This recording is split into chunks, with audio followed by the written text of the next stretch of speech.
Hi friends, இசை விஷால் சீரியலில் ஒரு அட்டகாசமான ப்ரொமோ பற்றி பார்க்கலாம் வாங்க. அதுக்கு முன்னாடி நம்ம சேனலை சப்ஸ்கிரைப் பண்ணாதவங்க கீழே இருக்கிற சப்ஸ்கிரைப் பண்ண கிளிக் பண்ணிவிட்டு பக்கத்தில் இருக்கிற பெல் ஐக்கனையும் கிளிக் பண்ணிவிடுங்க. இங்கே பார்த்தோன்னா நம்ம அசோக்கை டிஸ்சார்ஜ் பண்ணி வீட்டுக்கு அழைச்சிட்டு வந்துடுறாங்க. அங்கே பார்த்தோன்னா ஸ்ரீஜா சிந்தாமணிக்கிட்ட சொல்லிகிட்ருக்காங்க, அக்கா எக்காரணத்தை கொண்டும் நான் உண்மையான குரலில் பேசவே கூடாது. என் குரலை வச்சே நான் யாருங்கிற உண்மையை அதை அசோக் கண்டுபிடிச்சிருவான். எப்படி தான் பேசி சமாளிக்க போறனோ தெரியல அப்படின்னு சொல்லி இந்த பக்கம் நம்ம ஸ்ரீஜா வருத்தப்பட்டு பேசுறாங்க. சரி, என்ன பண்றது, உன் கூட சேர்ந்து பண்ண பாவத்துக்கு நானும் நடிக்க வேண்டியதா இருக்கேன் அப்படின்னு சிந்தாமணியும் அந்த இடத்துல ஸ்ரீஜாவும் புலம்பிட்டு இருக்காங்க.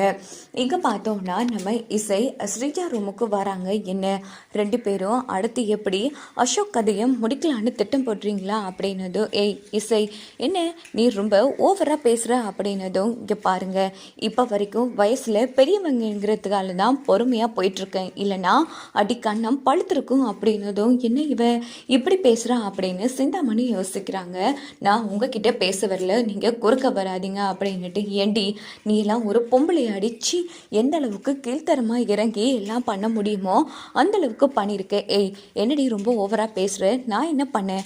ஓஹோ, நீ எதுவுமே பண்ணலை, கேவலம் இப்படி குடும்பத்தை பழி வாங்குறதுக்காக அந்த பழனி கதையை முடிச்ச, அதுக்கப்புறமா அசோக் கதையும் திட்டம் போட்டு முடிக்க பார்த்துருக்க, ராகவுக்கும் மயக்க மருந்து போட்டு கொடுத்துருக்க, நீ எந்த அளவுக்கு கீழ்த்தரமாக இறங்கணுமோ அந்த அளவுக்கு இறங்கியிருக்க. ஏண்டி உன் அம்மாவோட வளப்பே இதுதானாடி, நீ எல்லாம் என்ன பொறப்படி அப்படின்னு நம்ம இசை ஸ்ரீஜாவை வெளுத்தெடுத்தனும். இங்கே பாரு, என் அம்மா அப்பா என் பொறப்பை பற்றி தப்பாக பேசணும் இசை, அவ்வளோதான் அப்படின்னு போது, ஏய் அப்படி தாண்டி பேசுவேன், உன் அம்மா அப்பா ஒழுங்காக இருந்தால் தானே நீ ஒழுங்காக இருந்திருப்ப. உன் அம்மா அப்பா யாரு கதையை முடிக்கணும், யாரை பழி வாங்கணும்னு தான் உனக்கு சொல்லி கொடுத்துருக்காங்க, அதான் உன் அம்மா அப்பா ரத்தம் உனக்கு அப்படியே வந்திருக்கு அப்படின்னதும், யாரை பார்த்துட்டு கேவலமாக பேசுகிற அப்படின்னுட்டு ஸ்ரீஜா இசையை அடிக்கலான்னு போகிறாங்க. அப்போது விஷால் ஸ்ரீஜா கையை பிடிக்கிறாங்க. சி, நீ எல்லாம் ஒரு பொம்பளையா, நீ எப்படிப்பட்டவன்னு கேவலமானவன்னு நிரூபிக்கிறதுக்கு எனக்கு ஒன்றும் ஒரு நிமிஷம் போதாது ஸ்ரீஜா. ஆனால் நீ யாரு, எதுக்காக இப்படி பண்ணுற, கேடுகட்ட வேலை எல்லாத்தையுமே அம்மா கிட்ட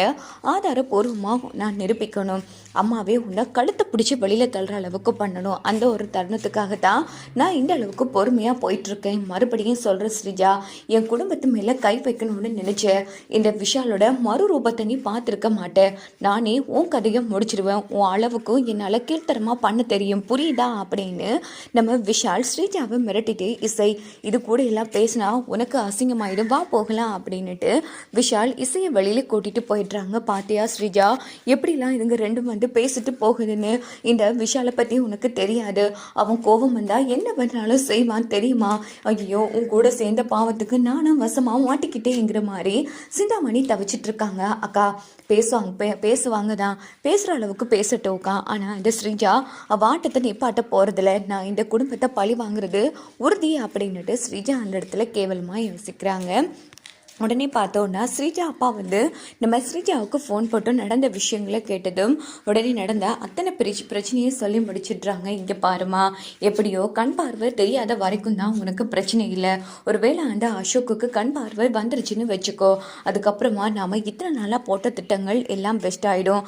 அதுக்குள்ளே அந்த குடும்பத்தை நீ அடியோட இல்லாமல் பண்ணிவிடு. அதுக்கப்புறமா அவனுக்கு கண் பார்வை வந்தான்னு வரலன்னா என்ன அப்படின்னதும், ஆமாப்பா, ஒரு வேளை அவனுக்கு பார்வை வந்தாலும் அவன் கடைசியாக பார்க்குற முகம் என்னோட முகமாக தான் இருக்கும் அப்படின்னுட்டு ஸ்ரீஜா ரொம்ப வில்லத்தனமாக பேசிட்டு ஃபோனை வச்சிடுறாங்க. இந்த பக்கம் பார்த்தோன்னா சுபத்ரா அசோக் கிட்ட அழுதுட்ருக்காங்க. இங்கே பாருப்பா அசோக், உன்னோட இந்த நிலைமைக்கு காரணமானவங்க யாராக இருந்தாலும் சரி, ஒரு அம்மாவா நான் அவங்கள சும்மாவே விட மாட்டேன். அதனால நீ எதை பற்றியும் யோசிக்காதப்பா. அந்த கடவுள்கிட்ட வேண்டிக்கிட்டேன், அந்த கடவுள் உன்னை எப்பவுமே கைவிட மாட்டாரு, கண்டிப்பா உனக்கு பார்வை வந்துடும் அப்படின்னு சுபத்ரா அந்த இடத்துல கைப்பிடிச்சு அழுதுட்டு இருக்காங்க.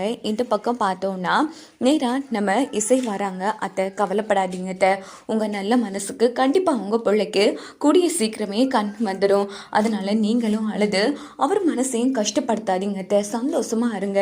நம்ம அசோக் எந்த அளவுக்கு சந்தோஷமா இருக்காரோ அதே மாதிரி எந்த அளவுக்கு பாசிட்டிவ் வைஸ் எல்லாம் பார்க்குறாரோ அப்போதான் கூடிய சீக்கிரமே அவரும் ரிகவர் ஆகி நம்ம எதிர்பார்க்குற போல கண் பார்வையும் கூடிய சீக்கிரம் வரும் அப்படின்னதும் இசை முதல்ல என்ன மன்னிச்சிரு இசை, ஒரு ஜாதக விஷயத்தை வச்சு நீ அடுத்தடுத்து சொல்கிற விஷயங்களை பொய்ன்னு சொல்லி உன்னை ரொம்ப கஷ்டப்படுத்திட்டேன், இந்த அத்தையும் மன்னிச்சிடு அப்படின்னதும் ஐயோ என்ன அத்தை இவ்வளோ பெரிய வார்த்தையெல்லாம் பேசிக்கிட்டு நான் மன்னிக்கிற அளவுக்கு நீங்கள் எந்த தப்பும் பண்ணலத்த, நீங்கள் உங்கள் இயற்கை சுபாவத்தை தான் காமிச்சிங்களே தவிர மற்றபடி நீங்கள் எந்த தப்பும் பண்ணலைங்கிற மாதிரி இசை அந்த இடத்துல பெருந்தன்மையாக நம்ம சுபத்ராவை விட்டு கொடுக்காம பேசுகிறாங்க.